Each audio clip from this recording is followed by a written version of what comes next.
welcome back to another episode of FinTech Walkabout, joined by Rogge today. We're going to be deep diving into another interesting person in the world of open banking and what their business Crezco does. So, Ralph, it'd be great just to get a quick intro from you to get started. Great, thank you for being here. This is very cool. So I'm the co-founder and CEO of Crezco. We are an account-to-account payment solution. Before this, I came from another fintech background, which was what everybody's now calling revenue-based financing, and it was from that I discovered open banking and PSD2, and that's pretty much it. A Cambridge exec MBA as well? Cambridge, yes, Columbia, a few things like that. Yeah. Okay. Well, I'm an Imperial boy, so okay. I'm not sure where that leaves us. Yeah, so I mean, dive straight in really. We've seen this huge transition of kind of data sharing happening. We were talking about it before we sat down.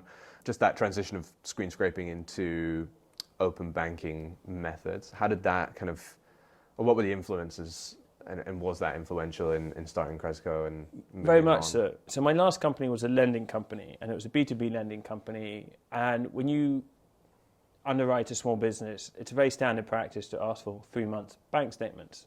And you would ask the recipient to send them to you, and it would always go wrong. If anything can go wrong, it would always go wrong, and they couldn't find the bank statements, or they only sent you 2 months, or some line items were sort of drawn out, or they'd show you photographs, and you would receive these statements, and there would have to be a human on the other side that would have to go through them manually. Yeah. And that's why a lot of sort of fintech lenders will say things like, get a decision in 24 hours, because it's clearly not machine processed end to end. Yeah. And then I came across PSD2 and open banking, which is the ability to connect to the bank account, and you would get 10 years of bank data in a machine-readable format. In theory, yeah. So, in theory, yeah, exactly. I mean, this was a long time ago. Yeah. So I got very nervous that this would underwrite our entire credit algorithm, and it would be like, if we're not doing this, we'll be dead. And we don't need to rely on the credit rating agencies. So it was a very cool way of underwriting. Then I left that company, and I was like, okay, so trying to start up a new company, and I was focused originally on the data, but then with my co-founder, who also went to Columbia, he was a teacher there, and we then decided to sort of shift towards the payments, away from the data. Okay, because that's quite, I think generally speaking, open banking split into account information services and payment initiation services. You talk to us a little bit about kind of how you feel the two intersect from your perspective. Technologically, they're quite similar, right? You're using an open API that the bank provides to an approved third party. So the licensing for companies like ourselves or yourselves is very similar. The connections connecting to the bank, I guess one is more of a read API, the other one's potentially read and write. Yeah. But it's really just about connecting with the bank directly via a third party, and whether you want to look at the data or do what else a bank does, which is make payments, that's what we do. So we focus more on payments. So what do you think shaped that? Because obviously you come from quite the data background. You said you've transitioned into the payments realm. What was it that was like, hey, actually? I did have a fair bit of payment experience beforehand, and this type of fintech lending background is called as revenue-based financing today. It used to be called merchant cash advance. Yeah. You essentially forward people a certain sum, and you get paid back via the payment gateway. So I was very familiar with the payment ecosystem, the cost of payments, Visa, MasterCard. I think at the time when I was sort of transitioning into starting a new company, Adyen had just IPO'd, iSettle had been bought by PayPal, huge valuations, whereas it was quite clear that sort of Funding Circle was an obvious short, Lending Club's share price sank incredibly. So I think I just saw it as a bigger market and more of a pain point, and that was pretty much it. Okay, so it'd be good to kind of just hear about the pain points today. So you mentioned Visa, MasterCard. Obviously, the European Banking Authority and the CMA have kind of brought open banking to the fore, PSD2 to the fore, to start to disrupt the infrastructure and the financial institutions themselves. What are the kind of current pain points? Can you give us like a lay of the land from your perspective? For payments? Yeah. There are many different ways that sort of payments, like different types of payments. If I sort of think about them at the top of my head, cost, there's a cost to a payment, there's a speed, so a settlement time, visibility is quite important, convenience. So I think that those are probably and security. Yeah. So those are probably the 5 key pillars of payments. Now, the standard B2C payments that we are used to, whether we're paying via Apple Pay and which run through Visa and MasterCard, are great at convenience. I mean, it's so convenient, it's incredible. But they're quite slow to process, so the settlement times, and they're very expensive, especially from an international point of view. Open banking payments are very quick, or account-to-account payments globally are very quick. The visibility is great because they're not stuck with many different intermediaries that typically happens with these card payment rails, and they're incredibly cheap. They're not yet as convenient, which is why, as a company, Crezco was like, let's not go B2C, let's go B2B, where the process is still very manual, and therefore we found that there was more friction point, it was low-hanging fruit, and I think we've been successful in targeting B2B first and not B2C. Okay, and then what about that? So you mentioned security as well as another one of those pillars. Just having this conversation with Bob Wigley the other day, and the chairman of UK Finance, and he's talking about how they're looking to insert, I think he said, some grit into the system a little bit because of just how faster payments are becoming. The risk of fraud and money laundering increases because you're not getting enough time to do diligence on certain transactions. So it'd be good to get your thoughts on just how that plays in. I would call him out on that. I wouldn't say if anything's done by machines, it doesn't matter how long it takes, right? It's you should be able to do it in real time instantly. I think there are 2 different types of security concerns for payments. There's a security risk for the payer, and there's a security risk for the payee, the recipient. So cards have chargebacks, which is great for the payers. So as a consumer, you do have this online protection, which is, again, why we didn't go for the B2C market. But then businesses don't like it because some honest businesses lose out to corrupt consumers, but then some corrupt businesses lose out to honest consumers. So charge cards, that's one complication. Where I think open banking payments, and there's been some mixed messaging, are incredibly safe, is if you were to, open banking payments are essentially a manual bank transfer made more convenient with visibility. And when you log into your bank, you are sending a message. It's like putting an envelope in a post box and sending it out. Now, the Royal Mail will deliver it, but they don't know where it's going. And that's the same way with your bank. You'll put in an account number or an IBAN or a SWIFT code, and they'll send it out there. With us, because it is account to account, we have relationships with both transactions. Yeah. So we know where the money has gone to, and we know that this is a legitimate account, and we've done our due diligence on the recipient and on the payee. And that is up to us, and it will take time to educate UK Finance, the FCA, the payment services regulators, and the banks that this is safe. Beforehand, you only saw one side of the transactions. We see both sides. So what's been it's a big piece of work, right? And we face similar problems at AppTap, challenges, let's say, around understanding consumer and trying to help them engage with merchant. What do you think, what's been that kind of big challenge for you and the company in setting that up? Obviously, the regulator and the mandates that have come through have given both of our businesses space to play. How have the regulatory mandates kind of helped you mold your business, and what kind of challenges have you faced through that? So it was great that the regulation was implemented top down, and they obviously allowed a bunch of pipsqueaks like ourselves to set up payment companies that hopefully are able to compete with these decade-old behemoths. So thank you for the regulators from that perspective.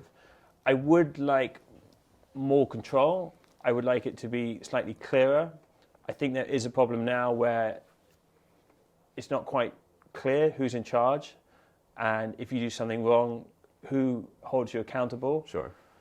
And so regulation's very good. It sets the rules. It's like a software program. It's like, as long as you know what the rules are, we can operate within them. Yeah. Where it becomes vague is where, communication problems. This is what we're seeing in VRP, right? Variable recurring payments. Yes. At the moment. Well, what's nice about the VRPs is before, I'm going to incriminate myself, or not do ourselves any justice. There's not a carrot or a stick right now. There should be a stick. If things aren't done correctly, you break the law, and therefore you should be held accountable like any other law. It's not really happening right now. It's fine. Hopefully, it will take time, and there's a lot of education. But with the VRPs, that is a bilateral agreement between ourselves and the banks, and in that case, there's a carrot.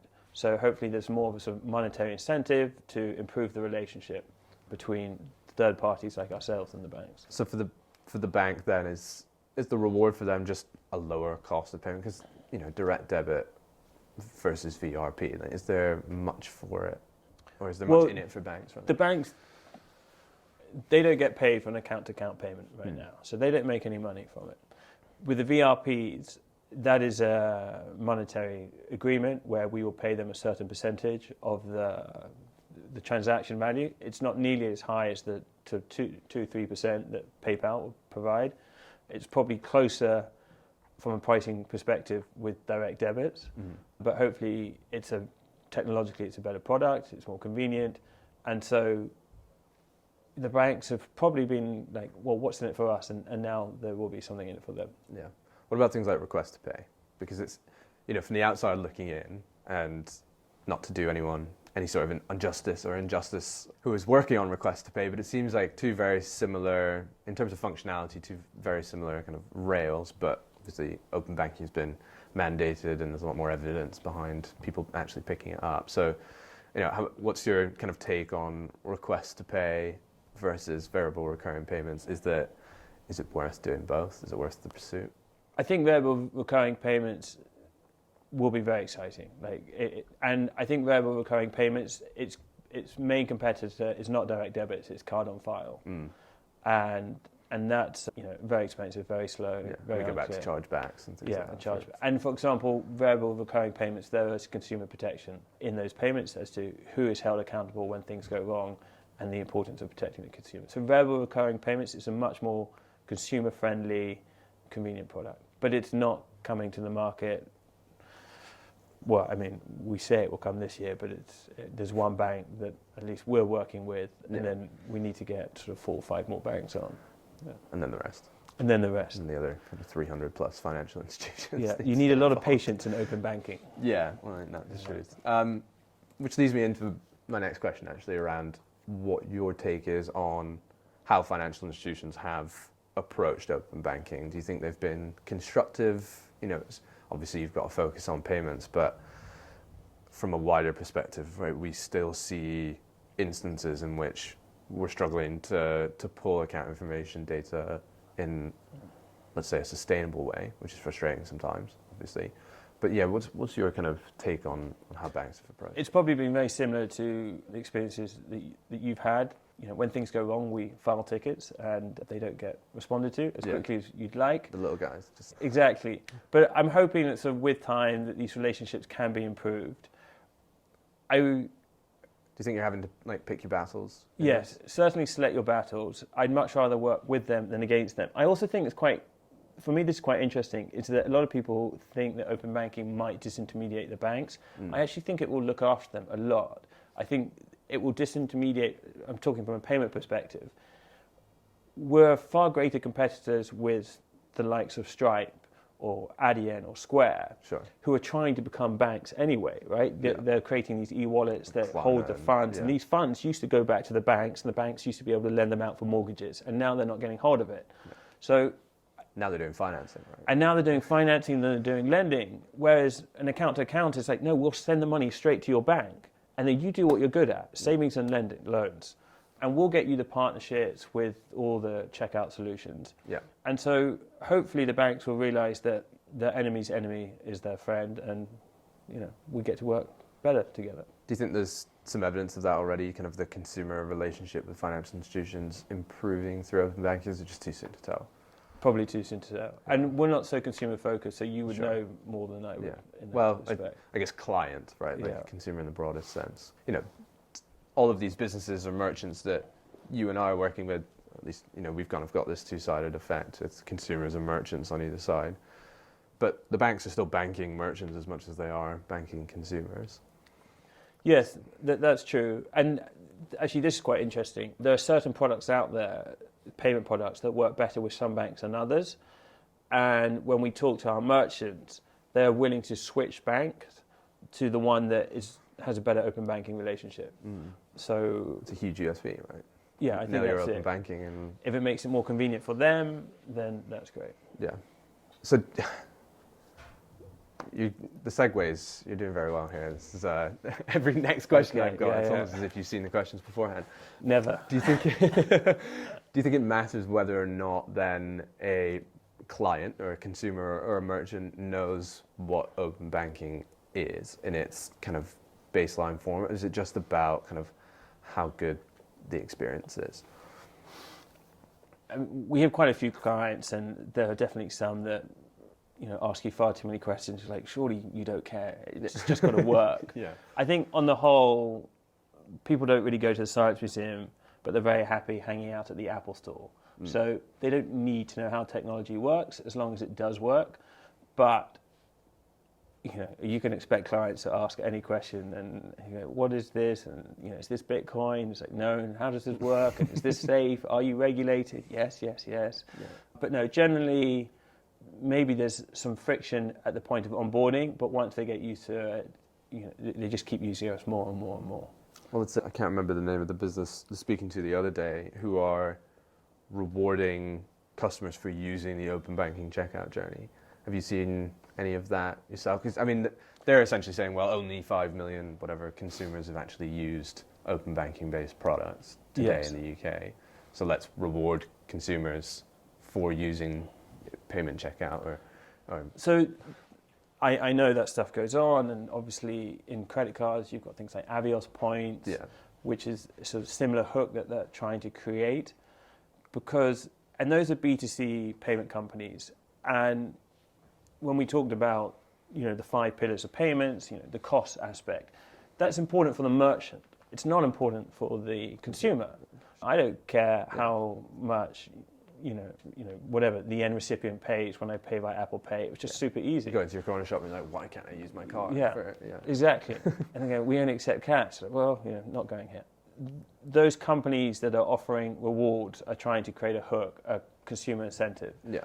Ourselves, we are B2B, where that's not a problem. Like, we're providing a more convenient payment solution to what was there beforehand. Yeah. Because Apple Pay, it's not a B2B product. We're really competing with sort of what was before a very manual, burdensome process. Yeah. Okay. For the sake of those listening in, it might be worth just doing like a quick this is how the flow works. So I used it yesterday, did a little donation on the site. And it's a quick QR code scan and connect an account and done, basically. But always good to hear it from the horse's mouth. Most things are. It's really simple. It's essentially a bank transfer. You have to say that, isn't it? Yeah. I wish there was some kind of blockchain or AI involved, and there isn't. We redirect, so Crezco works primarily through accountancy software solutions, so invoicing. So normally you would receive an invoice and it would have an account number on, or a sort code on, or a SWIFT code, and you'd have to go into your bank and you would have to upload that data manually and find out where to put it, and maybe the account number and the sort code's okay, but you probably don't know where to put the SWIFT code or the BIT code or the recipient bank address. With us, we put a link on that invoice, by whatever invoicing solution you're using. So we don't make the invoices ourselves. Or a QR code on the invoice. It arrives in someone's inbox, and that link says pay now, or the QR code, and they scan it. And then when they scan it, they select their bank. So depending what country they're in, we show them the bank. And then we message the bank at that point and essentially say, this person would like to pay the recipient in China or anywhere, and they get a message from their bank essentially going, it's all set up, and approve or not approve. And weirdly, from the bank's perspective, they don't really know whether it was a human that did it or not, because it is very much, just from a messaging point of view, it looks like it was just set up by a human, but it wasn't. It was set up, by a computer or an API that leaves no room for human error, and it's sort of safe. And I was going to say, does it matter? But then, I think you've made the point right at the end there. No room for human error, and if it can just get done in a seamless way for both sides, then exactly. Surely we're. And then we provide the other side with some kind of visibility. We obviously send them a webhook, a message going, this payment has been paid. So there's none of this sort of waiting around, have you paid the invoice, have you not? You know you've been paid. You'll get paid. Writing paid on a piece of paper saying, like, I've done that, file it away. Yeah, it's terrible. Dead. Cool. So, I mean, coming towards the end of our session, talked about a lot of different things as we've gone through the motions, from security to faster payments to, how it all looks and feels. But what is it about kind of open banking in the payment space today that gets you just fired up? Yeah. Why do you get up in the morning? I really like it and find, whatever. Within this fintech space, you see so many, and we spoke about it this morning, so many companies that I think historically a lot of fintech was just focused on the UX and the UI. Yeah. And Stripe is running on very similar rails to WorldPay or First Data, but they provided a much better user experience for the developer. But in the background, nothing much has changed. Monzo is a very cool coral-coloured card, but it's still MasterCard. Yeah. And we keep seeing new fintechs, raising huge amounts of money, and then you look at it, it's like, this is still MasterCard. Like, just buy shares in MasterCard. Yeah. Whereas open banking is technologically very new. And I think the roadmap, what you can do with it from a product perspective, will change over the next 10 years. So this is how we feel internally. It's like, yes, right now there's account-to-account payments, and then there's sweeping, and then you've got your data, and then you've got your VRPs. I think it will go a lot further. Balloons out. And people are already talking about open finance. It will not happen overnight. It will take years, but that's exciting for us. That means that there's a lot of, when you're starting a young company and when you're hiring people, everyone wants to be at the cutting edge, and I think that's where we are right now from a fintech perspective. What do you think the next step is? So for someone like us, right, we're looking at payments, and we're like, you mentioned it, sweeping. That's a super cool proposition. Hey, we've just saved you, £600 for the year on your telco bill. Let's sweep 50 quid that you've just saved each month into your loan repayment or into a savings account or whatever it is.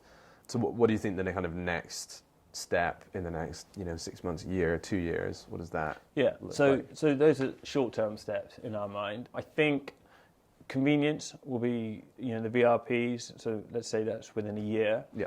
Open banking, from a competitive perspective versus the other payment rails, it loses out on convenience, which is why I think it's sort of struggling in B2C. But that's your UX piece, right? That yeah, exactly. Right. But we're B2B, so that's okay. And I think things like consumer protection will be interesting, insurance protection, being able to create better agreements between ourselves and the banks to assure that we're doing the right thing, and making the world a better place by increasing competition, innovation, saving businesses, consumers money, while being fully aware that the product needs to be great. Yeah, makes sense. So, if I had to ask you today, right now, success or failure, open banking, one word. Success.